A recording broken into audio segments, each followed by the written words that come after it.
everyone, it's me, Sophia.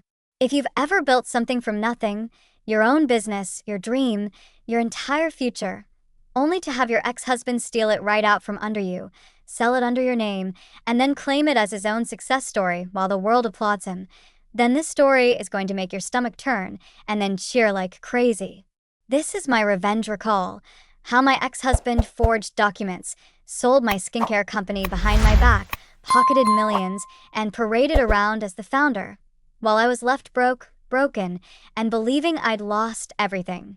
How I disappeared with my daughter, rebuilt from zero, revived the brand under my own terms, and came back to expose him publicly, with every document, every transaction, every lie laid bare.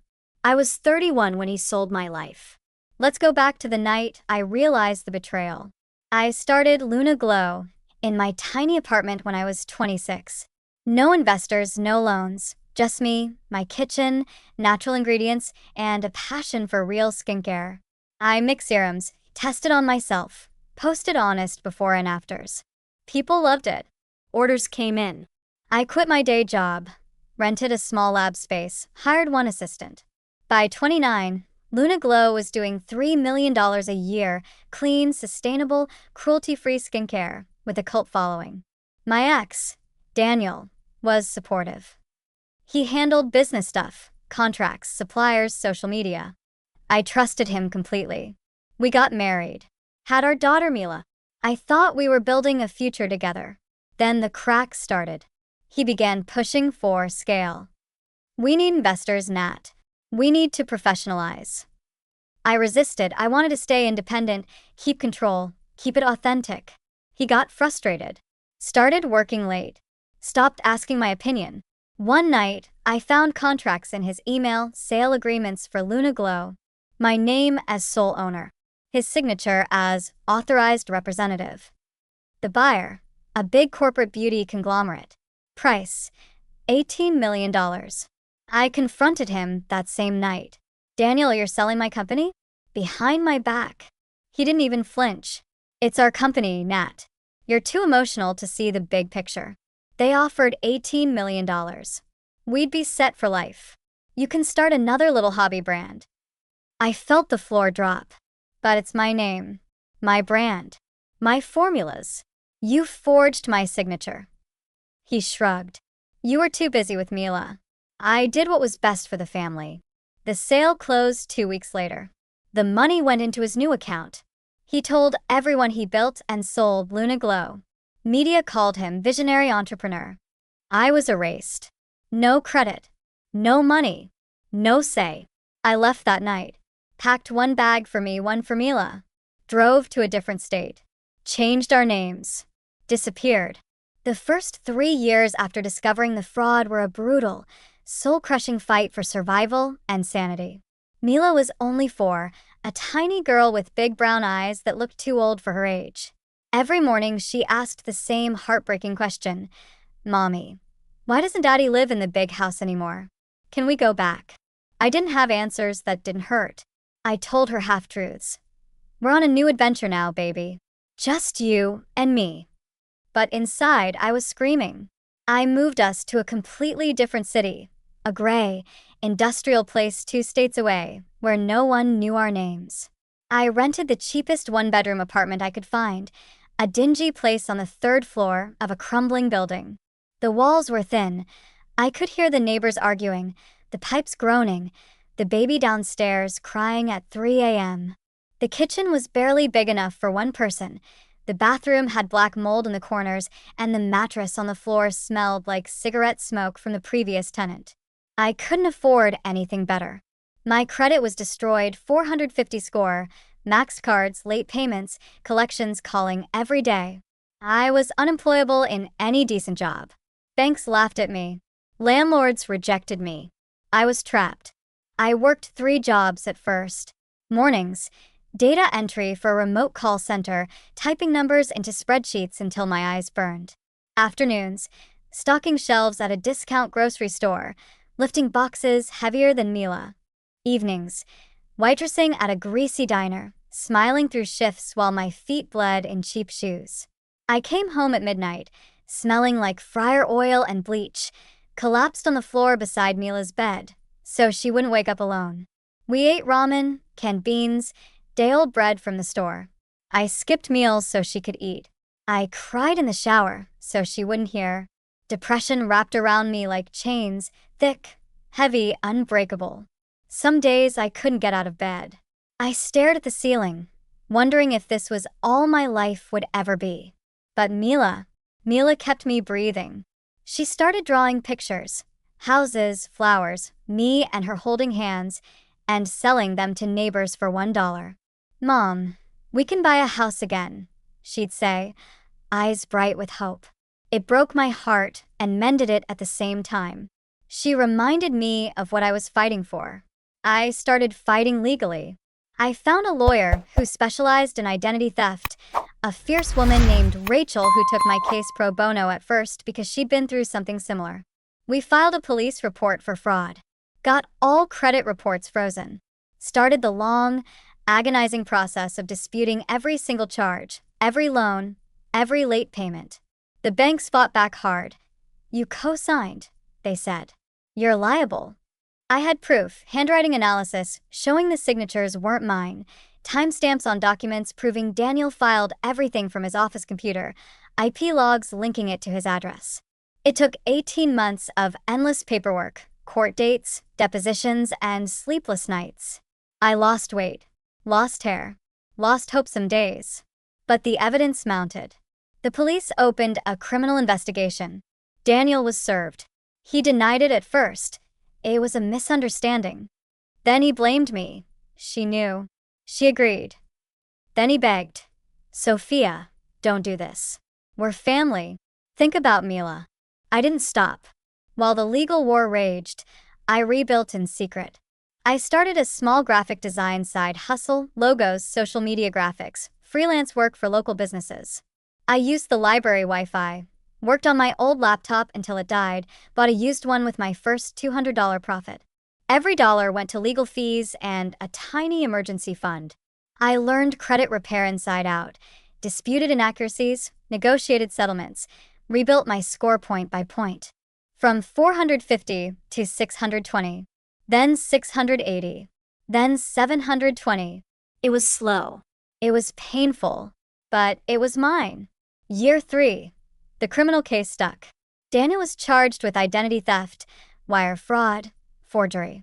He took a plea deal, probation, restitution, community service. The civil case followed.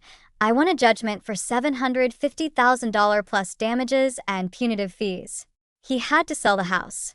The money came slowly, monthly payments, garnished wages, asset liquidation. I didn't spend a cent on luxury. I invested every dollar wisely. Index funds, real estate crowdfunding, small business loans for other scam victims. I launched Credit Reclaim, an anonymous blog and podcast about fighting identity theft, rebuilding credit, protecting yourself from family fraud. Followers grew fast. People shared stories. Brands reached out. I monetized carefully, courses, consulting, affiliate links. By year 4, Credit Reclaim was a full business, $1.2 million in revenue. I hired my first team, 2 women who'd also been victims of family fraud. Moved us into a small house I bought cash. Nothing fancy, but ours. No more thin walls. No more mold. No more fear. I never stopped watching Daniel. He lost the house. Lost the marriage. Lost the perfect life. His social media went quiet. Last I heard, he was living in a studio apartment, working retail, paying me monthly. I waited for the right moment. Daniel announced a relaunch, a new motivational podcast about second chances and building from nothing. Live event in our old city. Tickets sold out.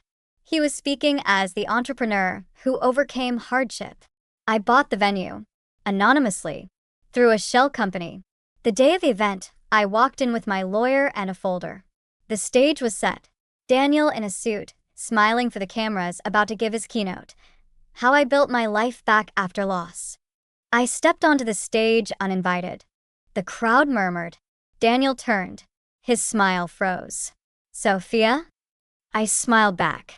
"Actually, it's the woman whose credit you stole to buy your dream house. And today, I'm here to set the record straight. I connected my laptop to the screen, projected the evidence, forged documents, bank transfers, court judgments, police reports, everything. The room went dead silent. Then gasps. Phones up. Live chat exploding. I spoke calmly. 5 years ago, this man stole my identity, took out $750,000 in loans in my name, bought this mansion, and let me discover it when the bank denied my business loan. He lied. He forged. He ruined my credit. But I fought. I won. And now the truth is public. I turned to the audience. I rebuilt. I launched Credit Reclaim, helping thousands fight identity theft. And today, I own this venue through legal acquisition. Daniel's event is canceled. Permanently. The crowd erupted. Cheers. Tears. Phones recording. Daniel stood frozen. Security moved in, but this time, they were my security. The comeback wasn't a fight. It was truth, undeniable, public, absolute. And it felt like the most liberating moment of my life. The boardroom meeting day was the culmination of 5 years of silent warfare, the air thick with the scent of old leather and fresh panic. The Langford headquarters boardroom hadn't changed. Dark mahogany table, Dad's portrait glaring down, floor-to-ceiling windows overlooking the city he'd conquered. Marcus sat at the head, presenting quarterly results, declining occupancy, excuses about market headwinds, the same slide deck recycled for years. Ethan beside him, nodding along. Executives around the table sipping coffee, bored. I walked in unannounced at 9:05 a.m., right after the agenda item, CEO update. Security had my name on the list now. Heels silent on the carpet. Marcus looked up mid-sentence. Evelyn, this is a closed board meeting. Security. I took the empty chair at the opposite end, the one no one ever dared sit in. Smiled. Actually, it's an open shareholder meeting now. I called it. The room froze. Ethan's coffee cup paused halfway to his mouth. I slid the thick folder down the table. It stopped perfectly in front of Marcus. Share certificates. Proxy votes. 52.1% ownership. Verified by the transfer agent this morning. Marcus flipped pages frantically, face turning purple. This is impossible. Fraud. You don't have. My lawyer, the top corporate litigator in the state, stepped in behind me. All filings are public record. Ms. Langford controls the majority. Meeting called to order. I stood. First order of business. Election of new board. I read the nominees, my people. Industry veterans, tech disruptors, sustainability experts. Votes cast via proxy, swift, mechanical. My slate elected unanimously by my shares. Second order. Removal of current officers. Marcus Langford and Ethan Langford are relieved of all duties, effective immediately. Compensation packages terminated. Company direction changes, starting today. Marcus slammed the table. You can't do this. Dad built this for us. You're destroying his legacy. I met his eyes, voice calm as a locked spreadsheet. Dad built this for excellence. You destroyed the legacy by ignoring the future. No digital upgrades, no guest experience, zero innovation. I'm saving it. Ethan finally spoke, voice cracking. You were always too soft for this. How did you even? By being smarter than you thought, I said. While you coasted on Dad's name, I worked. Quietly, patiently, compounding. Security entered, polite but firm. Marcus and Ethan escorted out. No shouting. Just the door closing with finality. I sat in the chairman's seat. The new board applauded. The comeback wasn't loud. It was legal, calculated, absolute, and it felt like the highest return I'd ever modeled. The months after the boardroom takeover felt like the final line of a balance sheet I'd been balancing for years. Every entry reconciled, every debt collected, the bottom line in black. The leaked video of my entrance and the vote went viral in business circles. Hundreds of millions of views, dissected on CNBC, Harvard case studies titled The Silent Majority, viral LinkedIn posts of my brothers' faces draining of color. Hashtag Evelyn Takeover trended in finance groups for weeks. My personal net worth crossed 9 figures as the stock soared on the new direction. Messages came in by the thousands.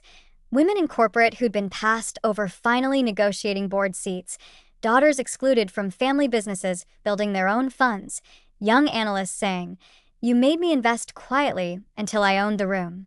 Some stories hit hardest. A woman sent her new C-suite contract. "Because of you, I stopped letting my brothers manage my career." Another shared her daughter's first investment account. Generational wealth, but earned this time. I read them during late-night reviews.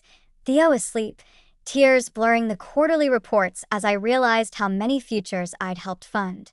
The company exploded under my leadership, pivoted to AI-driven guest experience, sustainable luxury, partnerships with global giants. Revenue tripled in 2 years. Marcus and Ethan's attempts to sue? Dismissed. Their reputations? Toxic. No board would touch them. Marcus showed up at my headquarters 8 months later. No appointment. Looking broken in an off-the-rack suit. "Evelyn, you took everything. Dad's company. Our name. Theo thinks we're failures. Was destroying us worth your revenge?" Theo was in the innovation lab next door, presenting his school project on hotel tech to interns. For a second, the old, too soft label flickered. Then I remembered every ignored idea, every patronizing protect her comment, every night I invested alone while they spent Dad's money. "No, Marcus," I said, voice steady as a locked balance sheet. "You destroyed us the day you decided I wasn't worthy of Dad's legacy." "I didn't destroy the company. I saved it from you and made it worth more than you ever could." He had nothing left. Security escorted him out. Years have passed now. The company is valued at over $5 billion, industry leader in boutique sustainable luxury, my name on the building. Theo's in college on a scholarship he earned, interning with me summers, proud of a mom who turned exclusion into equity. We live powerfully quiet, modern home I paid cash for, every decision mine. My mother visits sometimes, silent about the past. Marcus and Ethan work mid-level jobs, low profile. They see Theo occasionally, neutral coffee shops, polite. People still ask in interviews or comments, "Do you regret the takeover? Was it revenge?" I always give the full return. It wasn't revenge. It was reallocation. Reallocation of capital, control, and credit from people who thought family meant protecting me from power. The moment I stopped letting them undervalue my potential, I gave every overlooked daughter, every soft woman, every person cut from the will permission to buy a seat at the table, majority stake, full voting rights. If you're watching this and you've been cut out, called too soft, told the empire isn't for you, hear me. You can disappear quietly. You can invest small, one share, one skill, one boundary. You can compound until your ownership is undeniable. Your voice is the deciding vote. And when you do, you'll realize the only weak investment was ever letting them decide your worth. That's my recall. Not inherited, just calculated, acquired, and finally mine. Thank you for listening. If this hit home, share your reclaimed stake below. Someone needs to know they can buy it back too. See you in the next one.